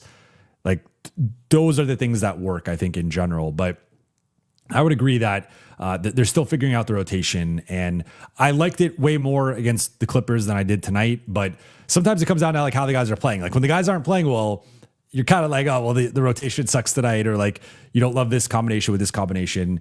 I think JJ has been trending in the right direction with the rotation overall. But I agree with the premise that like you do need, at a minimum, I think the Luka lineups need Marcus out there. Or Kennard is maybe like a little bit below that level of a ball handler you would want. But I think any lineup with like one of the stars probably needs Marcus as a secondary ball handler. If you go without Marcus now, you're below like the Mendoza line of ball handling that you need. The Lakers, thank you for the super chat. You think AR's struggles will impact his contract? I think it depends. The big thing with Austin, I think, is going to come down to the playoffs and how he performs. But if they play San Antonio or they play OKC, I mean, it's tough to see them playing OKC. It would have to almost be like OKC drops to 2, the Lakers drop to 7. I don't see that happening. I think the Lakers will be in the top 6. So, I mean, maybe they play Minnesota or San Antonio in round 1 and they just eat Austin's lunch and Austin, he has it, he maybe puts up some numbers, but he's inefficient. The turnovers are high, especially compared to the assists. The defense is an issue. And at that point, I think if you're the Lakers, you do have to consider, is this guy worth the max or close to the max? And then if you're the market, you also have to consider that of like, what is this guy actually worth? So I I don't think his current struggles in some of these big games will necessarily impact his contract that much. Like maybe it knocks him off. There was a time, especially earlier in the season, where it seemed like he was for sure going to get the max. Maybe that's a little bit more in doubt right now. But I'd be shocked even if he struggles in the playoffs, I'd be shocked if he doesn't get at least 35 from someone. I think the question is, there's a gap there between like 35 and 42. I think it's 42 and a half is his max starting out. That range, I think, depends on like how he plays in some of the big games, how he performs in the playoffs. But certainly if he continues to struggle in these big games, which again has been a growing trend, and then if he struggles in the playoffs, like, yeah, I would not be surprised if he ends up closer to like the mid 30s instead of the high 30s or even 40s. And yeah, that would impact his contract. Normal Maldonado Buha, aka Mama Buha, thank you for the super chat. Please remember to hit like and share. Thanks, Mama Buha. Thank you. I love you. I know my mom was pretty upset with this loss, and there was some expletives towards Boston, and my mom hates Boston. Harry Chinani, thank you for the super chat. We are not a contender. The injuries we had are an excuse. Championship teams find a way to win without stars. Look at Boston without JT. Denver won games without Jokic. OKC winning without Shea. This is a poor roster. I don't disagree. I've like held out some hope and optimism that the Lakers are a fringe contender, but I think realistically, like I think they're a top 10 team, but I think they're probably 9 or 10. There was a point I had them at like 7. That has dropped. But I think to your point, it's hard to see this team winning more than a round. I think if everything if the matchup breaks right and everything clicks for like, a series, I think Luka is great enough to put the team, like Luka probably has to have a giant series where he's averaging 37 points, 11, 12 rebounds, 10, 11 assists, and basically all out dominating a series and is like far and away the best player on the floor for the entirety of the series. And the Lakers also, I think, have to probably play Minnesota or Houston. If that happens, I think they have a shot to come out of the first round. But then I think if they're playing OKC, Denver, San Antonio in round 2, I think they're losing to those 3 teams.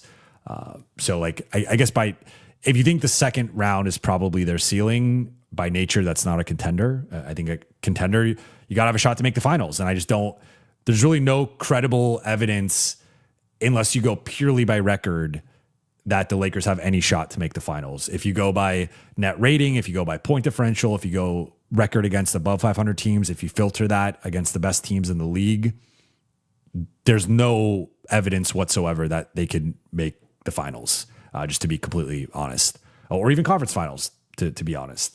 And to your point, Boston I was one of the people who was skeptical of Boston. I thought this was going to be a lost season. I thought maybe just because of the nature of the East, they could have been like a playing team. They proved me wrong. They proved a bunch of people wrong. Denver, 10-6 without Jokic. And I think that's a credit to both David Adelman as a coach, but also their front office for building a deeper roster, because you go back multiple seasons, they've been bad without Jokic. They've been under 500 without Jokic. They've been killed in the non-Jokic minutes. There's still a big gap with Jokic on versus Jokic off, but like they found ways to stay afloat. OKC is just a machine with or without Shea, but clearly, he's the MVP favorite right now, and they found ways to win without him. I would give the Lakers some credit to the point of like, they're 8-4 with the big 3. So that means they are 26-18 without them. So that is let's see here.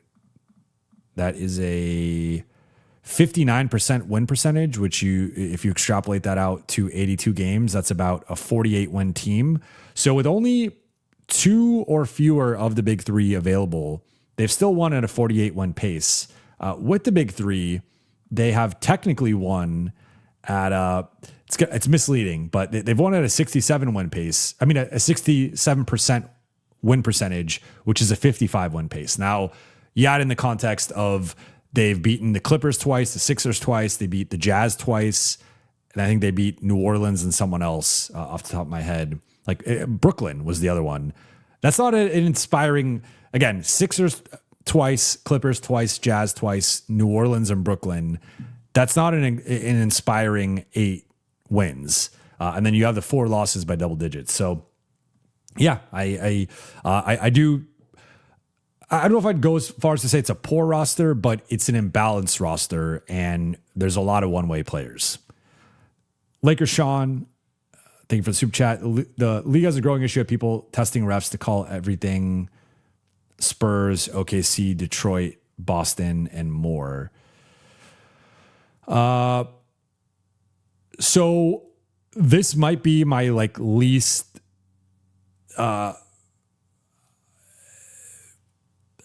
popular take with Laker fans, but I think some fans will agree with me. Like, I think in general, if you look at the totality of the season and you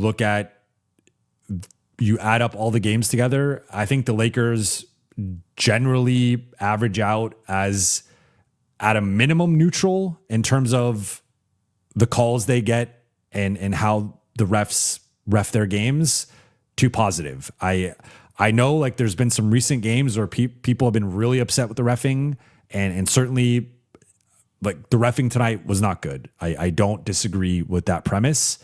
I just think it feels like when the Lakers lose because of the reffing, people are upset about it, but then there's no acknowledgement that there are games where because part of what happens in some of these losses is if we call a spade, the Lakers grift to a degree. I'm not saying every free throw is a grift.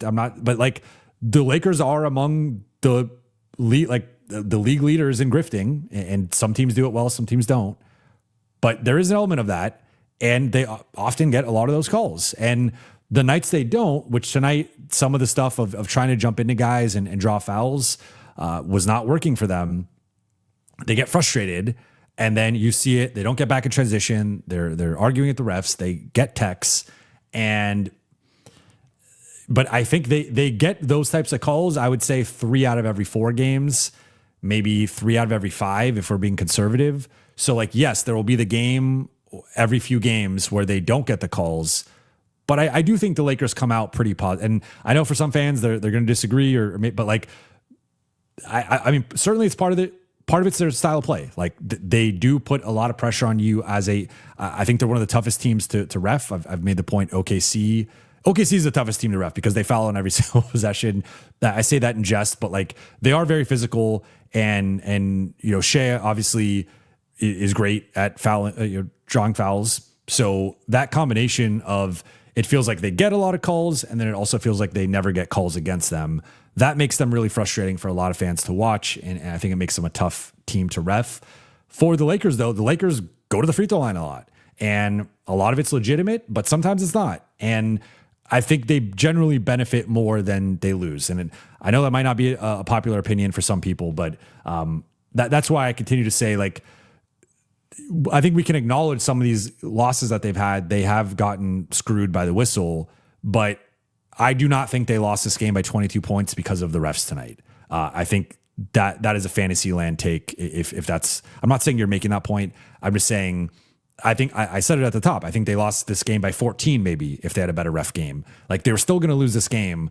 They were losing this game just based on how both teams played, how both teams shot. It had nothing to do with now again, the goaltends, the fouls. I agree that some of that stuff went against them. I don't think I don't think there's some big conspiracy against the Lakers because again, more often than not, they win the free throw disparity. Now, could it be even higher some games? Sure. Are there some games they get screwed? Yes, I don't disagree with that. But I think in general, the Lakers come out pretty decent with the whistle.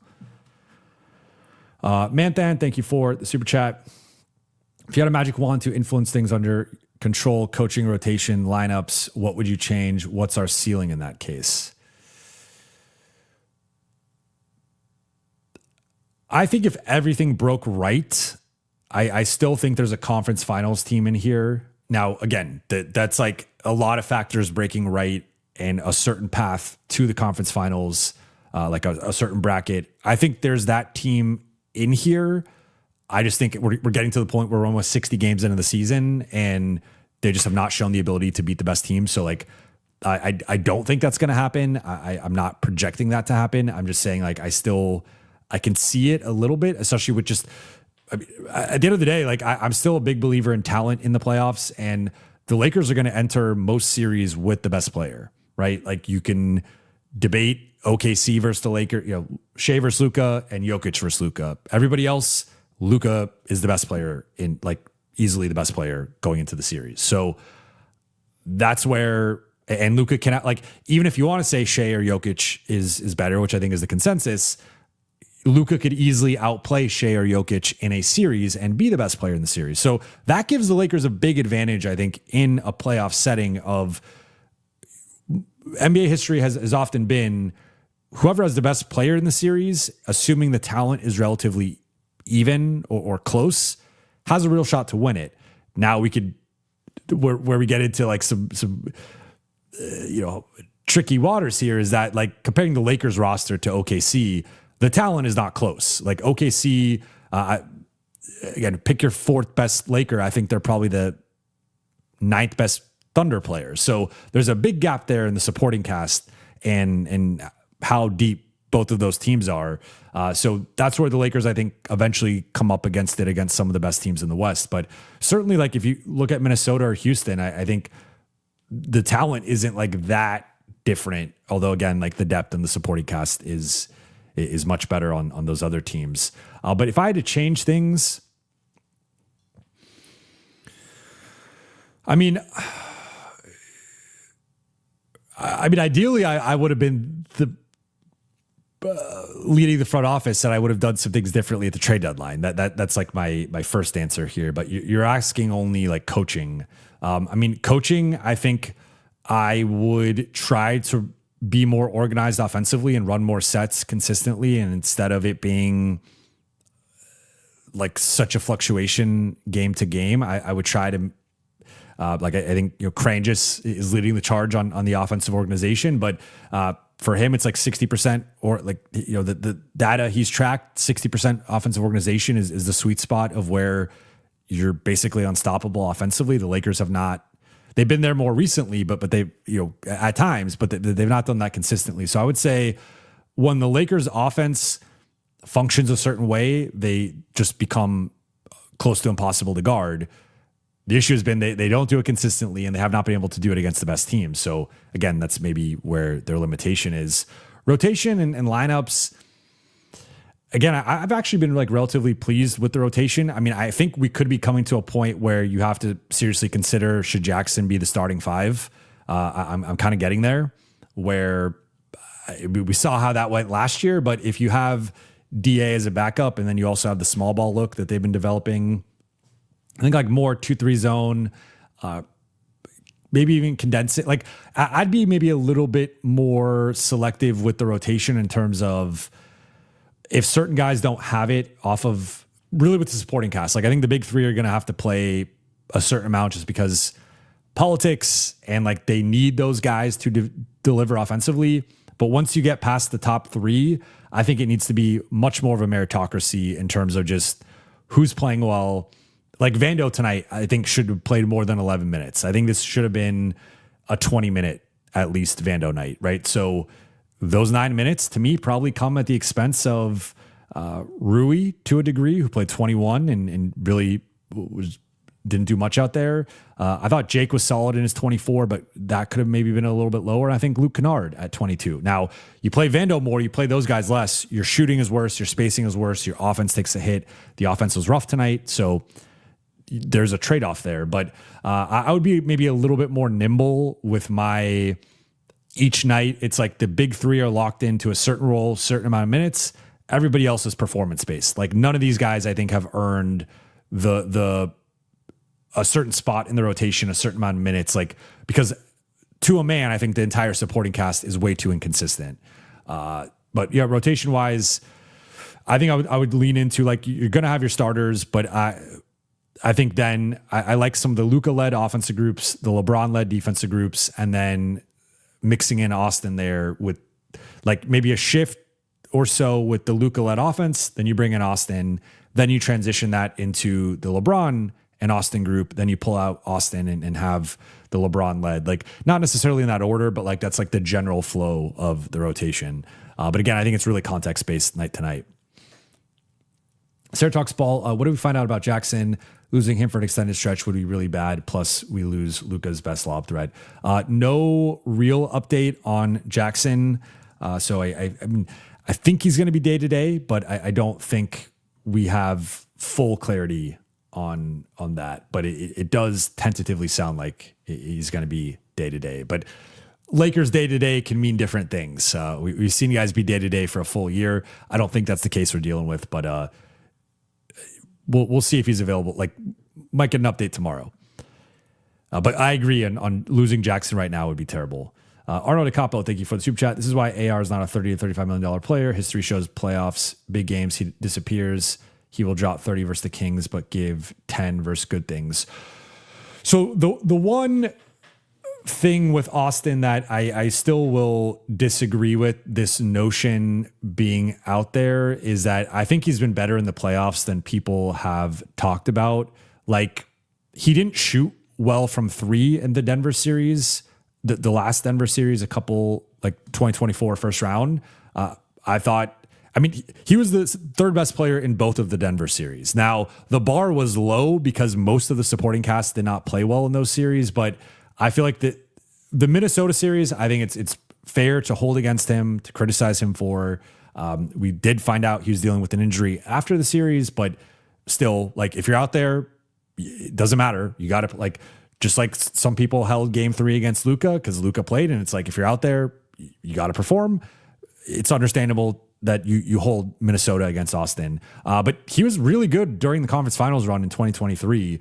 And again, like, and that to me at the time, like going into that playoff run, I thought Austin was like a starting level player, but I did not have confidence in him potentially ever being like a number 3. I thought he was like a starter and should have been playing more, but that playoff series shifted it where when you saw, I mean, he had the game 1 against Memphis and like the arrival, but then, Golden State wasn't as good offensively, but I thought had some statistically defended Steph the best. If you go back and look at the numbers, he did the best job against Steph in that series. Then the Denver series, I thought he was the only reliable offensive guy outside of LeBron and AD, and had some really big games and performances in that. Now, it was a sweep. They lost, so people don't look at it fondly, but I would push back a bit on the notion that he has like crapped the bed in the playoffs. I don't think that's accurate. And if you look at his numbers, I think that would be supported by that. But if we're talking about, like, ultimately time will tell in terms of how he performs the rest of the season, how he performs in the playoffs, and that will inform us of what type of player he is. I would say that I think he's pretty firmly established himself as at least a $30 million player. If you look at some of the guys making $30 million, he's better than basically all of them. When we get into the 35 to 40 range, I think that's where the standard changes a little bit. But 30 million is a good starter. If you look at most of the guys making 30 million, those are good starters. I think Austin is a good starter. Now, like, how does that ultimately fit into what the Lakers are trying to build? How does he fit into Luka? Can he be the number 2? I think there are fair things to question, and we'll see how the rest of the season plays out. But I will confidently say Austin will get at least $30 million. I would set that in stone. Now, whether it's from the Lakers or someone else, that we'll see. I think it's going to be the Lakers, and the Lakers have, if they were not going to re-sign Austin, they should have traded him at the deadline. So I think he's going to be a Laker, but I think the floor is probably 35 rather than 30, but we'll see. Jay, thank you for the super chat. The unfortunate reality is that the Luka, Braun, AR do not fit well together. They just don't. Too much your turn, my turn, and not enough playing through each other. It's just disheartening to have prime Luka and AR on his contract and to know we have no chance. We are the Lakers, should be competing for titles. This is kind of where I'm at too. I'm not fully out on the big 3 together, and I've not given up on them, but I am increasingly concerned that they just have not been able to put it together with those 3. Now, I will note going into tonight, if we look at, I want to pull up the lineup data right now. And we could look at this. And look, I talked about this on there's a couple comments I wish I responded to, and I was going to, then I ended up not. Like, there's been some people who push back and like, oh, there's not enough sample size, this and that. As I found and stated on the show with coming, can they figure it out with the big three? In 700 minutes, including last regular season, last postseason, and this regular season, going into the last two games, the Lakers had a minus 3.5 net rating with the big three on the floor. So JJ has said that according to the Lakers analytics department, 250 minutes is the sweet spot for either entire lineups or lineup combinations where you have enough of a sample to be like, this is what it is. And to at least like trust the data. 700 minutes is almost 3 times as much as the 250 minute mark, and minus 3.5. I mean, if you just go through every other team in the West, just go through, just look at the other top 5 teams in the West. OKC, Shea, J-Dub, Chet, not a minus 3.5. Big positive. San Antonio, Wemby, Castle, and Fox, not a minus 3.5. Big positive. Denver, Murray, Gordon, and Jokic, not a minus 3.5. Big positive. Houston with Şengün and KD and Amen Thompson, not a minus 3.5. Big positive. Minnesota with Edwards, Randall, and Gobert, or Edwards, Randall, and McDaniels, not a minus 3.5. So it's like all those teams with their best players are at a certain level of you not only winning their minutes, but often winning the minutes convincingly. The Lakers are the lone exception here that they lose their minutes with their best 3 players and like have to make that up elsewhere in the game. And that's just a tough thing to your point. Like, it is disheartening. Now, if we pull this up here, and I'm going to share my screen. So this is the lineup data going into tonight. Obviously, it will be slightly different after tonight's game, but the big three on the floor together, minus 9.8 net rating in 156 minutes.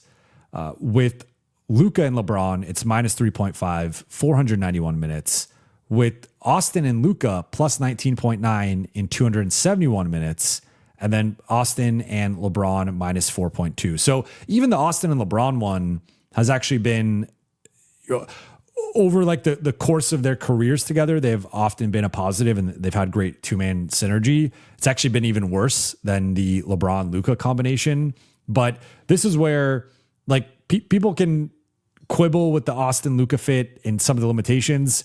They're plus 19.9 in 271 minutes. Again, that will drop off tonight, but 128 offensive rating and 108 defensive rating. For perspective here, 128 offensive rating would be the greatest offensive rating of all time by far and the best offense in the league. 108 defensive rating would be the second best defense in the league behind only OKC. Now that is specifically with LeBron off. And that's where the LeBron, like, I think LeBron, he was an all-star. He deserved it. He's been productive. He has put up big numbers. But as we see with the lineup data, especially within the then you see LeBron by himself, it's plus 8.9, Luka by himself plus 5.2, Austin by himself minus 0.7. So that's where I think Austin you don't put by himself. You need Austin next to ideally Luka based on the data. But like LeBron by himself has been awesome, plus 9. LeBron with Luka or LeBron with Austin, you start losing those minutes. And then again, Austin and Luka together have been dominant. So it's like, I think there is a pathway here for the Lakers to figure this out. I just think it really starts with staggering. I think to a larger degree, Luka and LeBron even more. But I mean, even the LeBron Austin combination hasn't been as great this season. But I look at that Austin and Luka without LeBron, 271 minutes plus 19.9. Again, that'll drop after tonight. But like they performed pretty well, and a lot of that was at the beginning of the season. So some of those numbers are baked in from that. But I have more confidence in the Austin Luka pairing long term maybe than some. Jay follows up again. This is thank you for super chat. This is a pivotal playoffs coming up for Austin, in my opinion. 100% agree. And I've told you guys, if for those who think I never criticize Austin, I mean, I would go back to earlier in the episode. I did. If he doesn't have a good playoffs and or doesn't fit with Luka, then there's a tough conversation that's going to need to be had in terms of what the Lakers do with him. I still think the most shrewd form of asset management right now is you re-sign Austin and then you trade him later, or you sign and trade him.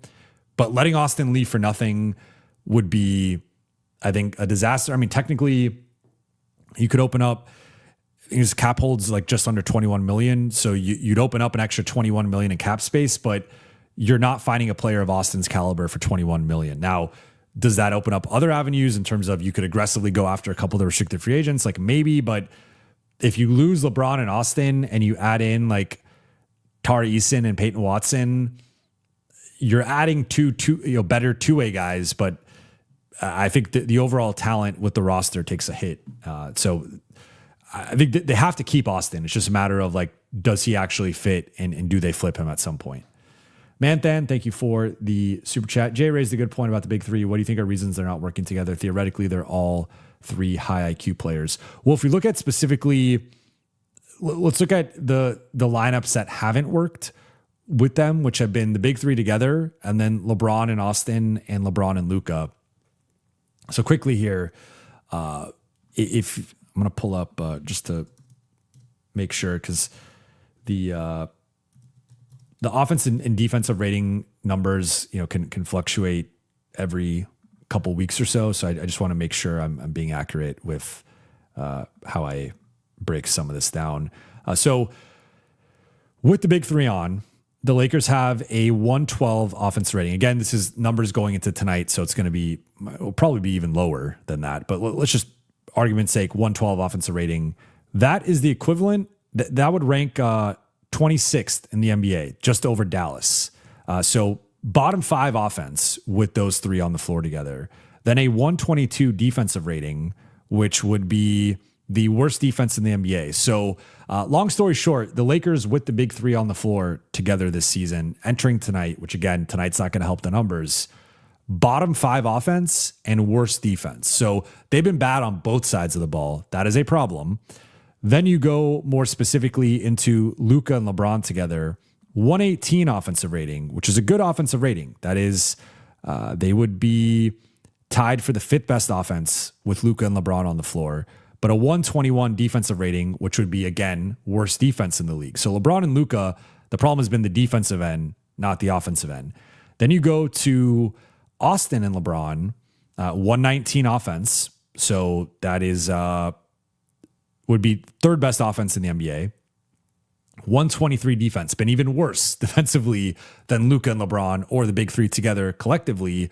That would be the worst defense in the NBA. So clearly, I think it's the defensive end. If you just look at the trend there, like all three together, it's been both the defense and the offense. But when you break it down into the more specific pairings, at least the LeBron pairings, it's been top five offense, whether he's with Luka or Austin, but worst defense in the league. So any breakdown of basically, if LeBron is out there in any 2 or 3 man combination, it's been the worst defense in the league. And so, I mean, I think if we're just looking at it like practically, if you just look at it like surface level, you have 3 elite ball dominant offensive players who all, I would say, fluctuate from like average, and maybe that's being kind, to bad defensively, depending on the matchup, depending on the night. A lot of context that goes into it, but like, let's just say if we're rating them out of 10, they all range from like a 5 to a 2, or even a 5 to a 1, depending on the night, depending on how engaged they are, depending on like the matchup. I think in general, they're more like a 5 to a 3, but you need to offset that with like 2 awesome defenders. And I think quietly, it's like, I think it's fallen under the radar because everyone, including myself, has been focused on like the 5th starter, but DA has really dropped off defensively. And I think he earlier in the season was probably like a 6.5 to maybe even a 7 defensively. Like, he had pretty good rim protection numbers. The defensive rating with him was pretty good. I think he's tailed off to like a 3.5 or 4 pretty consistently defensively. And then Marcus often does his job. I think Marcus is often like a 7 defensively. Some nights he's an 8, some nights he's a 6, but like generally in that 7-ish range. But like Marcus isn't, for as good as Marcus is defensively, and like he could take the charges, he'll get the steals, the deflections, he could do, you know, good one-on-one defense. He's no longer the defender he was in his prime, where he was like, he could carry a unit, or like, it's also harder for a smaller, you know, he's 6'3". It's harder for a smaller guard to like carry a defensive unit. I think it's typically a big man, a rim protector, or like an insanely athletic, do everything type wing who could function in multiple ways. Those are the guys who can really carry a defensive group, not Marcus. Like Vando has been able to come in and carry the defense at times, but he's just clearly a limited offensive player who, especially in JJ's eyes, is more of like a 12 to 15 minute a night guy. So I think the biggest thing is like figuring out, and I don't think it's zone, because I don't think they've been that good together in zone either, but like they have to find a way to stop bleeding defensively with that group. The transition defense, help rotations, low man rotations, boxing out, all those things need to be better. But I think it might just be like they don't have the ideal 4th and 5th player to play off of the big 3 on this roster. I think that's honestly like they need the Derek Lively at the 5, who is like, you know, Jackson Hayes supercharged offensively, but also a much better and versatile defender than Jackson or DA. And then they need, they need an elite 3-and-D guy. And you know, there's several guys you can name, but like they need that type of player next to the big 3, and they just don't have it. So I think it's, to be completely honest, I think it's more so what the Lakers don't have around them than what they do have with the big 3. But I also think there's naturally just like some overlap there of, if you look at what all 3 players are better on the ball than off the ball. LeBron, to his credit, has accepted a smaller role offensively, has played more off of the ball. And with his cutting, with his transition game, with his post-ups, like he can do, he doesn't have to be the primary guy. He doesn't have to be running a bunch of pick and roll. But Luka is objectively much better with the ball than off the ball. And like your best offense with Luka is going to be running pick and rolls with Luka. Your best offense with Austin has honestly been running pick and rolls with Austin too. He could do more off the ball as well. But like at some point, I think there's some diminishing returns there where all 3 guys are at their best when they have the ball in their hands. And I think we've seen, you know, Austin and LeBron have some success off the ball. Austin shooting 40% on catch and shoot threes. LeBron in the post. LeBron is a cutter, etc. It's just that there's a bit of a limitation there. I also say, like, with more reps, I think it'll get better. I do think they're not going to be this bad the rest of the season, but can they get better against good teams is a fair question. Jay, again, thank you for the super chat. What do you think about a Braun, Kennard, Rui, Smart, Hayes lineup? I'd like to see more of that going up against second units and more LD, AR together. So what's funny is you're actually describing, we've seen this group with Luka in instead of LeBron. And I think the key with that is Jackson Hayes is such a better rim runner and lob threat and just like pairing with Luka than DA is. And that has really played out over the course of the season. So JJ has, I think, smartly paired Luka and Jackson almost exclusively together. And that is a way that you get Luka's pick and roll game going with the lob threat, but you also get Jackson going with the best lob passer on the team and like the best lob creator on the team in Luka. In terms of LeBron with this group, and that's also been like Luka with Rui and Kennard that like killed the Clippers, just the spacing out there. Could you do some of this with LeBron? Sure. I do. I know it's a little counterintuitive for some people where like you would think you might want more like defense with Luka and more spacing or offense with LeBron because LeBron isn't the same level of creator as he used to be. But I actually think it's it's the inverse of like, you want as much spacing and shooting with Luka as possible, because that's just going to bend defenses until they break. And then with LeBron, you want like the high energy motor guys to cover for him defensively and also create this like smash mouth transition basketball that the Lakers have been playing with LeBron. In terms of like this lineup specifically, I think the one limitation is like LeBron has just not been the same level of pick and roll initiator that he has been. It's a lot more methodical. It's a lot more like, can I match up hunt? Can I get someone in the post? So I actually think like from a primary ball, and this is why I like LeBron with Austin, despite the numbers have obviously not been as great as they've been in previous seasons. Like I actually view like more so Luka and Austin as the two primary ball handlers on this team. And LeBron, I think, is third in terms of like, he's also had a shakier handle lately. Like how many times has he tried to beat a guy off the dribble, gets the ball poked, turns the ball over. I just don't think he's quite the same level of like primary ball handler as he was even as recently as last season.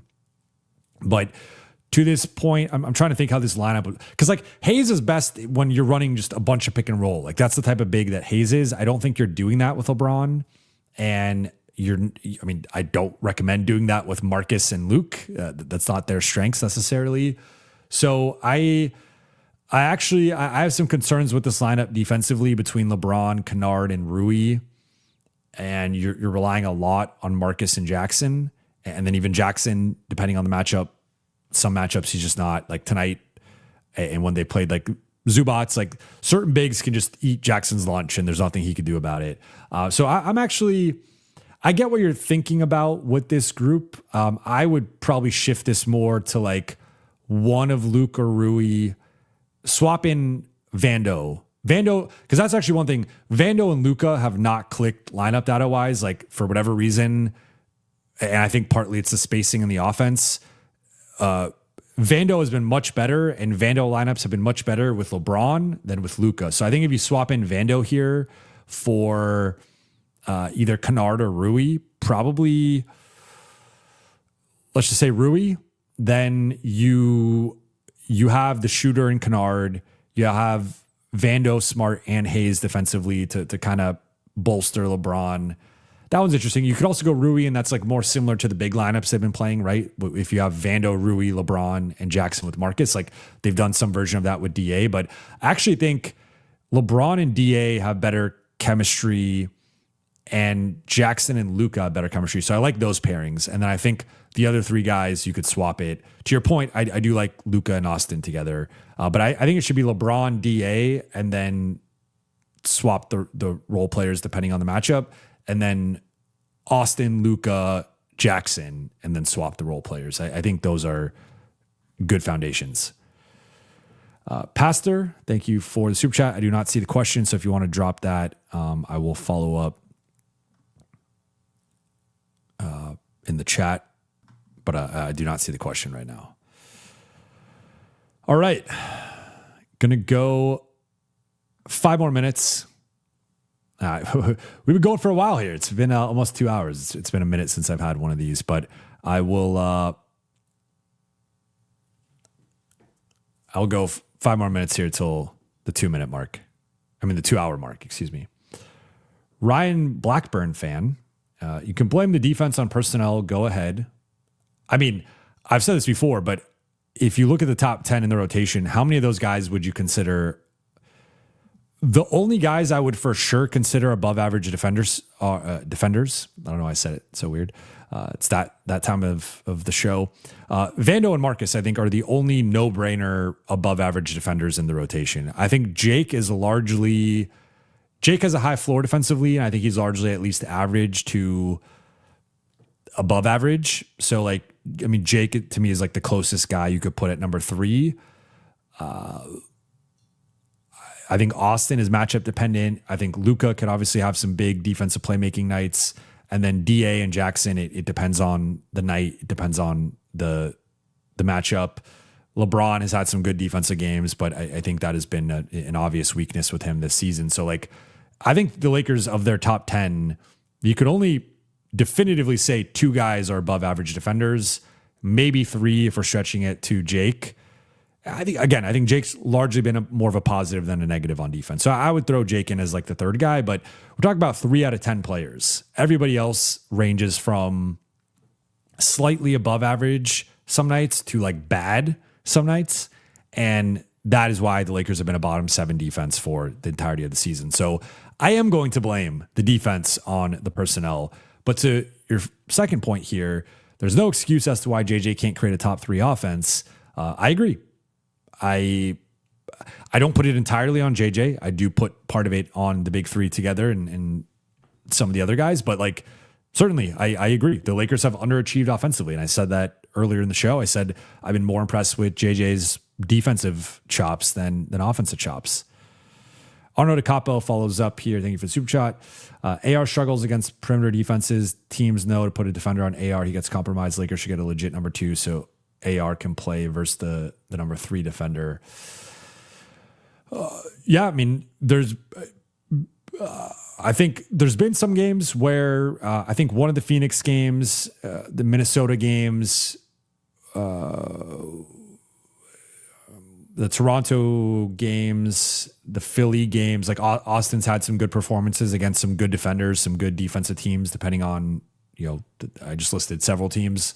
But in general, yeah, I agree with you that he's struggled against athletic defenses and defenders. There's no doubt about it. Perry, I'll say Perry. What offense do you want to run with 3 guys that need the ball? So, I mean, the short answer is you just stagger them, right? Like you got to stagger them as much as possible and keep it more 2-man combinations. And then if someone's going to be by them solo, I would first and foremost go Luka, and then but also LeBron has actually been like at his best by himself. So you could go with either one of those guys in solo lineups. In terms of what offense to run, I think the Lakers can run more horns. I think that they have to involve all 3 guys and also the threat of the 3 guys. So I think like a lot of the Luka pick and roll, I think could be reserved more for when, but then this also is like a whole other conversation with like the starting group, and like Luka starts games a certain way, right? And he punches first. He comes out of the gate throwing a bunch of haymakers, but that almost is in conflict with like maximizing Austin and LeBron. So like that's a whole other thing that the Lakers kind of have to figure out. But I would say more horns, more stack actions, more double drag, just a lot more 3-man actions. And the frustrating thing is we see the Lakers run some of these things and they'll be great. And it depends what scheme the defense is playing, right? Like you can't just blanket run all these things. It depends on how they're defending. But in general, more 3-man actions, either with 2 of the big 3 plus a big man or all 3 of the big 3. And you're going to have at least one mismatch there in terms of a smaller player maybe switching on to Luka or LeBron, or a bigger player switching on to Austin or Luka, like switching off of LeBron onto Austin or Luka. And then that gives Austin or Luka an advantage to beat that player off the dribble, create separation, etc. Get the defense in the blender. So I would just say in general, I think the Lakers will like run some action and then it ends up in typically a Luka or Austin pick and roll. You saw that a bunch tonight of those guys again against the drop coverage going 1-on-1 or 1-on-2.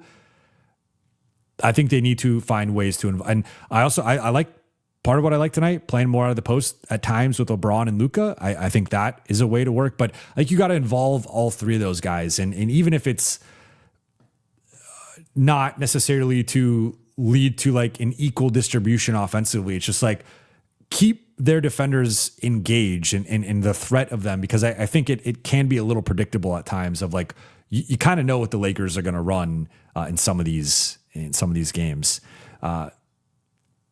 John, thank you for the super chat. Outside the big 3, the Lakers scored 29 points total. That's why I'm glad, I appreciate the super chat, and I'm glad you brought this up, because the big 3 was not good enough tonight. Straight up. I said that at the top. I will continue to say that. They shot a combined 41% tonight.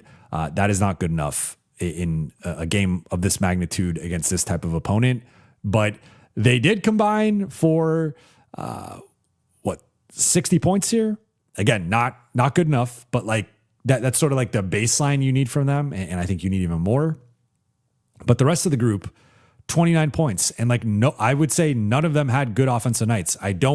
Luke Kennard, it was deceptive, 9 points. 4 of those came in garbage time. He had 5 points in the competitive portion.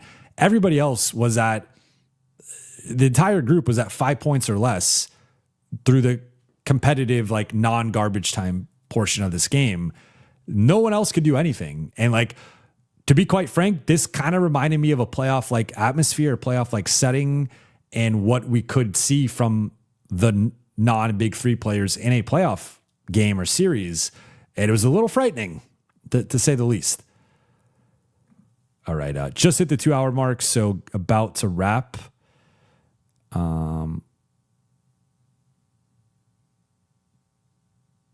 Just catching up here on the chat, making sure I don't.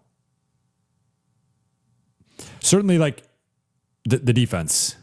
I see people talking about the defense. The defense needs to be better, but I'm going to wrap here. I'm going to be back tomorrow morning with Lakers Collective at 11 a.m. Pacific time. So Jason and Trevor and I have a lot to talk about tomorrow. We're going to touch on the game. We're going to touch on the Clippers game.